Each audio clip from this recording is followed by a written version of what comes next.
నమస్తే. నిన్న చాలా కాలం తర్వాత మాజీ ముఖ్యమంత్రి కేసీఆర్ తెలంగాణ భవన్కి వచ్చిండు. తెలంగాణ భవన్కి వచ్చి కాంగ్రెస్ పార్టీ మీద విరుచుకుపడ్డటువంటి పరిస్థితి మనకు కనిపిస్తూ ఉంది. నీటి వాటాల మీద, ప్రాజెక్టుల మీద కేసీఆర్ చాలాసేపు మాట్లాడినటువంటి పరిస్థితి మనం చూసినాం. బట్ ఏదేమైనా ఇక నుంచి కాంగ్రెస్ ఆటలు సాగవని కేసీఆర్ ఒక ఇండికేషన్ ఇచ్చినట్టుగా తెలుస్తోంది. మాట్లాడే ప్రయత్నం చేద్దాం. కాంగ్రెస్ పార్టీ సీనియర్ అధికార ప్రతినిధి ఆర్యవైశ్య కార్పొరేషన్ చైర్మన్ కల్వ సుజాత గారు ప్రస్తుతం మనతో పాటున్నారు. కేసీఆర్ గారు మాట్లాడిన మాటల మీద మీ రియాక్షన్ ఏంటి?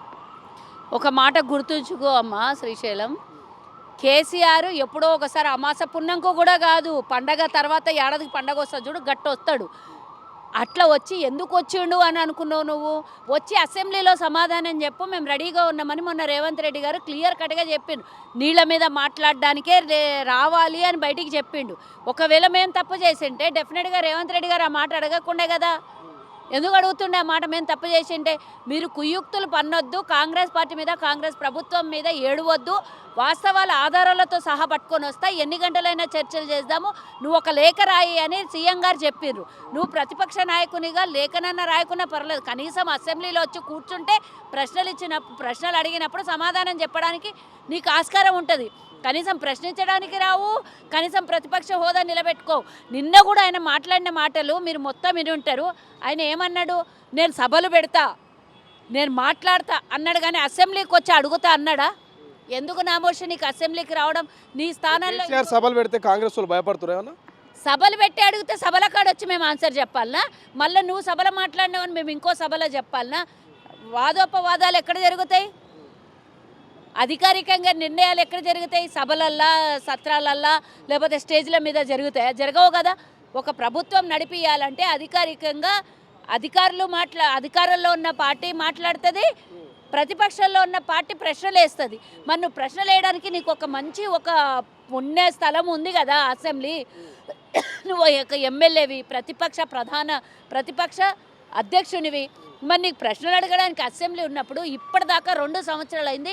ఎన్నిసార్లు వచ్చి ప్రశ్నలు మాట్లాడినావు? 2 సార్లు వచ్చినావు అసెంబ్లీకి, అది కూడా నీ అటెండెన్స్ కోసం, నీ జీతం కోసం, నువ్వు ఎమ్మెల్యేగా ఉన్నావని నిరూపించుకోవడం కోసం తప్పించి నిజంగా గత 10 ఏళ్ళు ముఖ్యమంత్రిగా ఉన్నావు, నీకు అనుభవాలు ఉన్నాయి. మంచో చెడో 10 ఏళ్ళ అనుభవం ఉన్నది, మంచో చెడో 10 ఏళ్ళ అధికారంలో ఉన్నావు, మంచో చెడో ఇప్పుడు ప్రతిపక్ష హోదా ఉన్నది.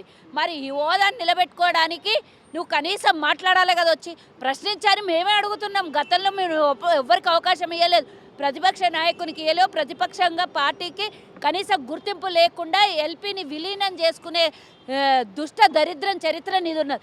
మరి అట్లాంటిది ఈరోజు మేము అడుగుతున్నాం కదా, రాయ్యా బాబు, నువ్వు మాట్లాడు, రా అసెంబ్లీకి రా, వచ్చి ప్రశ్నించు, దానికి ఆధారాలతో సహా మేము అన్నీ నిరూపించుకుంటామని. నువ్వు చేసిన పాపము కాంగ్రెస్ కంటగట్టాలని ఎందుకంటావు? గతంలో నువ్వే జగన్మోహన్ రెడ్డికి తెలంగాణ వాటా, నీళ్ళ వాటా, కృష్ణా జలాల వాటా అన్ని జగన్మోహన్ రెడ్డికి దారాదత్తం చేసినావు, ఆంధ్రప్రదేశ్కి దారాదత్తం చేసినావు. ఇప్పుడు వచ్చి కాంగ్రెస్ పార్టీ మీద, కాంగ్రెస్ పార్టీ ప్రభుత్వం మీద ఎందుకు ఆరిపోసుకుంటున్నావు? కేంద్ర రాష్ట్ర ప్రభుత్వాలు 2 కూడా పాలమూరు లాంటి ఏదైతే పేదరికంగా ఉన్నటువంటి వలసపోయినటువంటి ఆ పాలమూరు జిల్లాను ఆగం చేసిరు ఈ ప్రాజెక్టుల విషయంలో అనేది నిన్న కేసీఆర్ చెప్పినటువంటి స్టేట్మెంట్. ఎవరు ప్రభుత్వంలో ఆగం చేసినారు? ఇప్పటికిప్పుడే నీళ్లు మరలించినామా? మేమేమన్నా నీళ్ళని ఆంధ్రప్రదేశ్ ఎత్తుకొని పోతుందా? జగన్మోహన్ రెడ్డి ఉన్నప్పుడే మాకు 200 టీఎంసీలు చాలు, 500 టీఎంసీలు వాళ్ళకి ఇచ్చేయండి అని చెప్పింది ఎవరు? నువ్వు కాదా? తెలంగాణ ద్రోహి నువ్వు కాదా? తెలంగాణ పాలమూరు ద్రోహివి నువ్వు కాదా? తెలంగాణకు ఆల్రెడీ ఆ పాలమూరులో నీళ్లు లేక వలసలు పోయినటువంటి జిల్లా అది. అయినా నువ్వు వాళ్ళని దృష్టిలో పెట్టుకోలేదు. నువ్వు కమిషన్ పేరుతో కాళేశ్వరం కట్టినావు. అదే పాలమూరుకు కృష్ణా జలాలని ఎత్తిపోతల్ని తీసుకొని రావాలని నీకు సోయి లేకుండా ఎందుకు చేయలేదు? ఆ 10 ఏళ్లలో ఎందుకు చేయలేదు? ఇప్పుడు మా ప్రభుత్వము 4000 కోట్లను అక్కడ కృష్ణా జలాల కోసం మా ప్రభుత్వం విడుదల చేసింది. ఈరోజు దాని మీద మేము పోరాటం చేస్తున్నాము, కేంద్ర ప్రభుత్వం మీద ఒత్తిడి తీసుకొని వస్తున్నాము.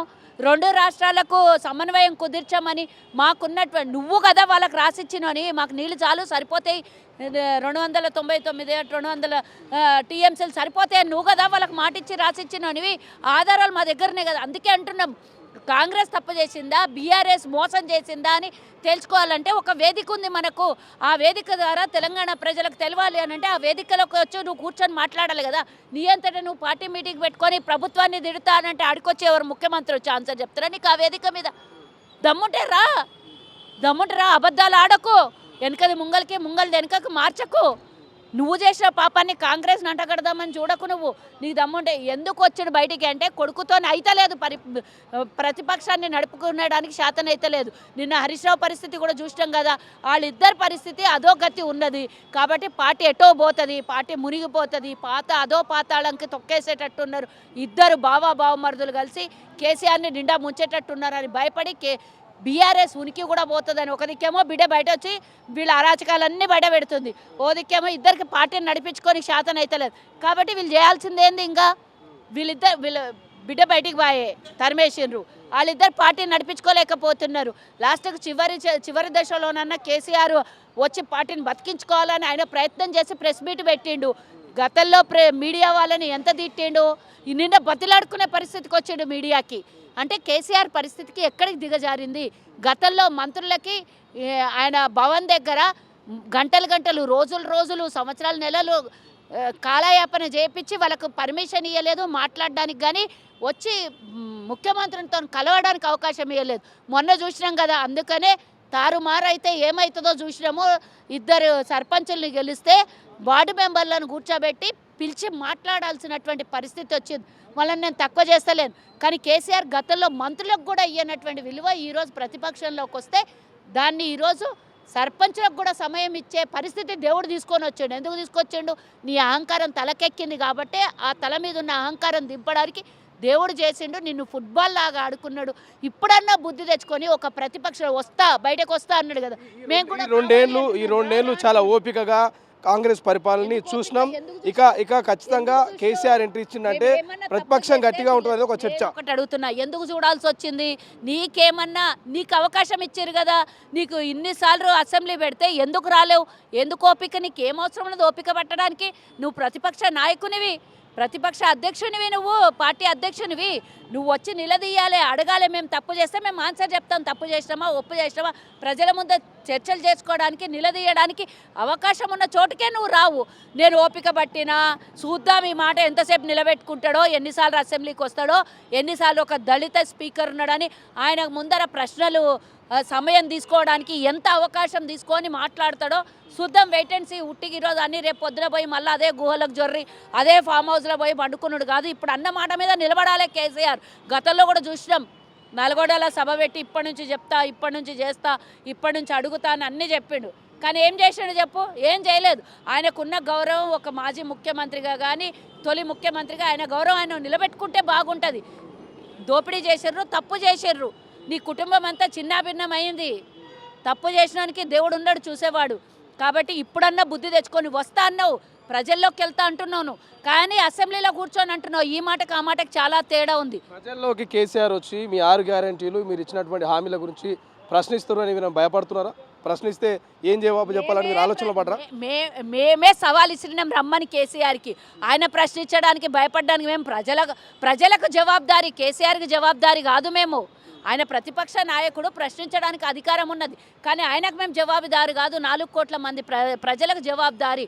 ప్రజల ఆశీర్వాదం ఉన్నంతసేపు కేసీఆర్ లాంటి 100 కేసీఆర్లు పుట్టినా కూడా మమ్మల్ని ఏం చేయలేదు. ప్రజలు మా పక్షాన, మేము ప్రజల కోసం పనిచేసే తీరులో ఉంటే మాకెవ్వరు ఏం చేయలేరు. కేసీఆర్కి కేసీఆర్ అధికారంలో ఉన్నప్పుడే భయపడలేదు. మేము కేసీఆర్ ప్రతిపక్షంలో ఫామ్ హౌస్కు పరిమితం అయితే కేసీఆర్కి భయపడేది ఏం అవసరం ఉండదు. మేమిచ్చిన హామీలను ఏ విధంగా నిలబెట్టుకుంటున్నావు? నువ్వు తెలంగాణను ఏ విధంగా మోసం చేసి 8.5 లక్షల కోట్ల అప్పు చేసినావు? అన్నీ నిలదీద్దాం, సవాల్ చేసుకుందాం. రా అసెంబ్లీకి రా. నీ కొడుకు ఒకటి ముచ్చట చెప్తాడు, నీ అల్లుడు ఒక ముచ్చట చెప్తాడు, నీ బిడ్డ ఒకటి ముచ్చట చెప్తుంది. వాళ్ళందరితో కాదు, నువ్వు ముఖ్యమంత్రిగా ఉండి తెలంగాణ అసెంబ్లీకి వస్తే కాంగ్రెస్ తట్టుకునే శక్తి ఉందా? ఇది బీఆర్ఎస్ సోషల్ మీడియా జరుగుతున్న చర్చ. బాగుంది ప్రశ్న. బీఆర్ఎస్ వాళ్ళు చర్చిస్తే చర్చ కాదు, బయట వాళ్ళు చర్చించాలి ఆ చర్చ. కేసీఆర్ వస్తే తట్టుకుంటారా కాంగ్రెస్ వాళ్ళు? కాదు, జుబ్లీహిల్స్ ఎన్నికల్లో కూడా పులి బయటికి వస్తుంది అన్నాడు, ఆయన రాలేదు. అది బీఆర్ఎస్ వాళ్ళ చర్చని కన్సిడర్ చేయడం కాదు, పబ్లిక్ చర్చ అయితే కన్సిడర్ చేద్దాం, దానికి జవాబు చెప్దాం. వాళ్ళల్లో వాళ్ళు మాట్లాడుకుంటే గొప్ప ఏముంటుంది?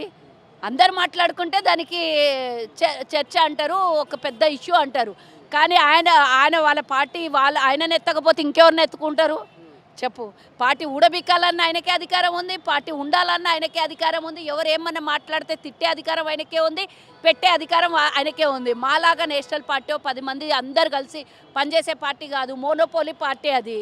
ఇంకొకళ్ళకి అధికారం ఉండదు, ఇంకొకళ్ళకి హక్కు ఉండదు. ఏం చేసినా కేసీఆరే చేయాలి. కాబట్టి ఆయనను పొగడకపోతే వాళ్ళకు ఉనికి ఉండదు కదా. కాబట్టి ఆ పొగుడుకునే చర్చలు మనకెందుకు, పబ్లిక్ మాట్లాడే చర్చలకు సమాధానం చెప్దాం మనం.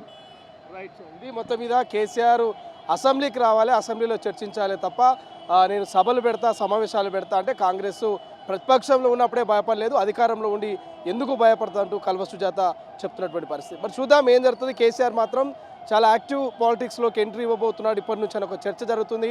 సభలు సమావేశాలు ప్రజల్లో మమేకమవుతారని ఒక చర్చ అయితే జరుగుతుంది. కాబట్టి ఎంతవరకు సక్సెస్ అవుతుంది అనేది భవిష్యత్తులో చూడాల్సిన అవసరం ఉంది. కెమెరా పర్సన్ అజయ్తో శ్రీశైలం, తొలి వెలుగు, గాంధీ భవన్. అసలైన తొలి వెలుగు. ఫాలో వాట్సాప్ @తొలి వెలుగు official.